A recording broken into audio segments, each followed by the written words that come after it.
কোন দেশের কয়টা অস্ত্র আছে, কোন দেশের কয়টা পারমাণবিক বোমা আছে, কোন দেশের কয়টা যুদ্ধ বিমান আছে, কোন দেশের কয়টা ফাইটার জেট বিমান আছে, কোন দেশের কয়টা কি বলা যায় সাবমেরিন আছে, এসব নিয়ে ভেবে লাভ নেই।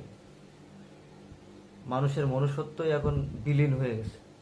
আরে এই পৃথিবীতে যদি আমরাই না থাকতে পারি তাহলে কি হবে এই যুদ্ধ বিগ্রহ করে?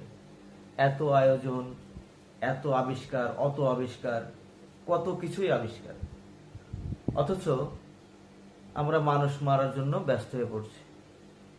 আজ এই দেশ দখল করতে হবে, কাল ওই দেশ দখল করতে হবে। আরে ভাই, এত দখল করা করে দরকার কি?